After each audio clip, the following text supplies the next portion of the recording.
یہ جی ہماری قوم کا یہ حال ہے، یہ المیہ ہے، ٹھیک ہے. لیکن غلطی اس میں ارم صاحب بچوں کی نہیں اور بڑوں کی غلطی ہے. اب باہر کیا ہوتا ہے کہ باہر جیسے میں نے 4-5 پوسٹیں دیکھی ہیں، کسی کا کوک کا کنٹینر جو ہے نا وہ پلٹا اور کچھ ہوا تو عوام نے مدد کی ہے بجائے جو ہے وہ اس کا وہ کرنے کی. یہاں پہ لوگ کوک کی بوتلیں اٹھا کے لے جاتے ہیں.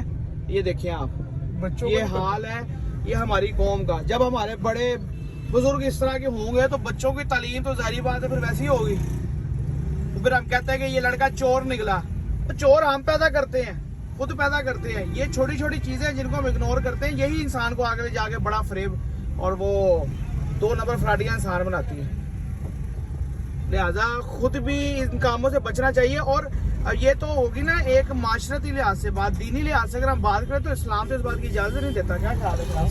یہ حرام کے زمرے میں آتا ہے اور حرام کا پیٹ میں گیا ہوا ایک لقمہ 70 دن کی عبادت قبول نہیں ہوتی. 40 دن کی عبادت، یہ صحیح حدیث ہے، متفقہ علیہ حدیث ہے. سائنس بھی اس سے جو ہے اور سائنس بھی اس سے ایگری کرتی ہے. اور کیوں کرتی ہے کہ وہ جو لقمہ آپ نے ڈالا ہوتا ہے وہ 40 دن کے ذرات جو ہے وہ پیٹ میں رہتے ہیں. تو ہمارے نبی پاک صلی اللہ علیہ وسلم نے یہ 1447-48 سال پہلے ہی یہ بات کر دی تھی. لہٰذا خود بھی بچے اور اپنے بچوں کو بھی اویئرنیس دیں. صرف اس حوالے سے نہیں، ویسے بھی اگر آپ قانونی اور شرعی لحاظ سے تو اپنے بچوں کی تربیت ایسی کرنی چاہیے کہ ان کو پتہ ہو کہ یار ہمارا حق یہ ہے، ہم نے وہ حق لینا ہے، یہ حق ہم نے چھوڑنا نہیں اور یہ حق ہم نے کسی کو دینا نہیں. لہٰذا اس پہ جو ہے وہ غور کرنا سیکھیں تو اللہ تعالیٰ جو ہے وہ زندگی کو حسین بنا دیتا ہے. کب حسین بنتی ہے آپ کو خود کو پتہ نہیں لگتا. ٹھیک ہے نا؟